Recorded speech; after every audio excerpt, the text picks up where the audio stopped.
मणिकर्णिका घाट। ये है मणिकर्णिका घाट, यही है शमशान भूमि, यही है मोक्ष नगरी। सभी लोग हाथ जोड़ के नमस्कार कर लीजिए।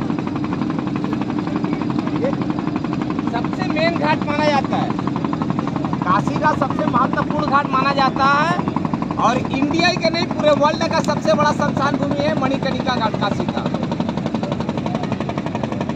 और जब काशी का निर्माण किए थे बाबा भोलेनाथ, तो गौरा पार्वती जी बाबा भोलेनाथ से बोली, हमको अपना काशी आप घुमाइए, हम आपका काशी घूमना चाहते हैं। तो बाबा भोलेनाथ माँ गौरा पार्वती जी को जब लेकर आए थे काशी, तो पूरी काशी उनको घुमाने के बाद माँ गौरा पार्वती जी को इतना आनंद आया, वो यहीं मणिकर्णिका घाट पर बैठ गई।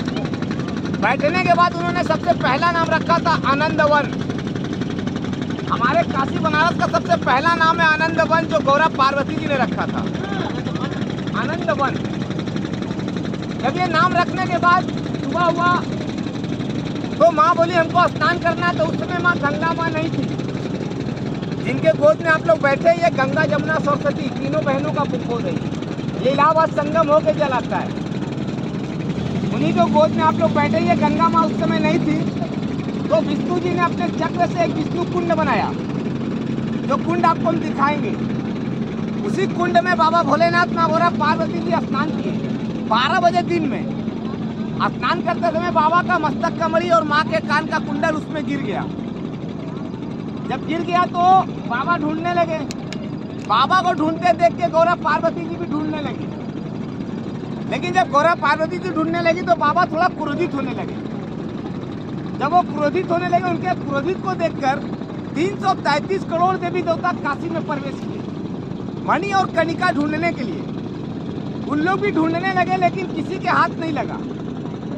तो उन लोग ये सोचे कि बाबा का मणि और कणिका नहीं मिल रहा है, तो ये काशी में अगर नहीं मिला तो अनर्थ हो जाएगा।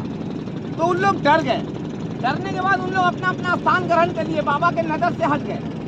जब बाबा देखे कोई नहीं ढूंढ रहा है तो एकदम क्रोधित हो गए। क्रोधित होकर उन्होंने यहाँ पे तांडव करने लगे। तांडव करते समय उन्होंने यहाँ पे श्राप दे दिया।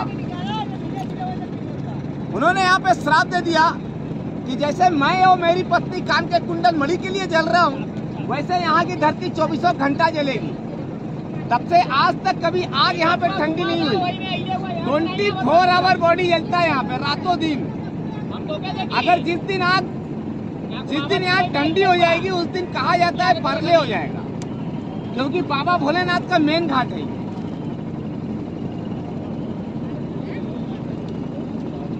जब उन्होंने श्राप दिया तो विष्णु जी के कान में लगा। विष्णु जी तुरंत भागे भागे आ गए बाबा के शरण में। बोले, हे प्रभु, ये आपने क्या कह दिया?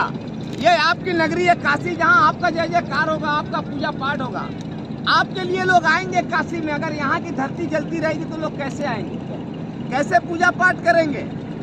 तो बोले, मैं कुछ नहीं जानता, मणि और कणिका ढूंढ के दीजिए, क्योंकि वो क्रोधित थे। तो उन्होंने कछुआ का रूप धारण किया। कछुआ जानते हैं आप लोग? सभी लोग जानते होंगे कछुआ। कछुआ का रूप धारण किया और जल के अंदर गए। मणि और कणिका ढूंढकर बाबा भोलेनाथ के हाथ पे रखी। मणि और कणिका पाकर बाबा भोलेनाथ बहुत प्रसन्न हो गए। माँ गौरा पार्वती जी भी बहुत खुश हो गई। तभी विष्णु जी ने बोला कि हे प्रभु, अपने श्राप से काशी को मुक्त कर दीजिए, अपना श्राप वापस कर लीजिए। बोले, मेरे मुंह से निकला हुआ वाणी कभी वापस नहीं होता, लेकिन मैं इसको वरदान में बदल देता हूँ। तभी उन्होंने यहाँ पे वरदान दिया कि जिसकी बॉडी यहाँ जलेगी, ये जिसका अस्थि का विसर्जन होगा, ये जिसका यहाँ पिंडदान होगा, ये जो मेरे शमशान भूमि काशी में मरेगा, ये लोग मोक्ष को प्राप्ति होगा। तभी से इसको मोक्ष नगरी बोलते हैं। बोलिए बाबा भोलेनाथ की जय, माँ गंगा मैया की, बाबा काल भैरव बाबा की। ये काशी का महापंचकोश यात्रा आप लोग का यहाँ से स्टार्ट हो रहा है। आप लोग को विष्णु कुंड दिखा दे रहे हैं, आप लोग ध्यान से देख लीजिएगा।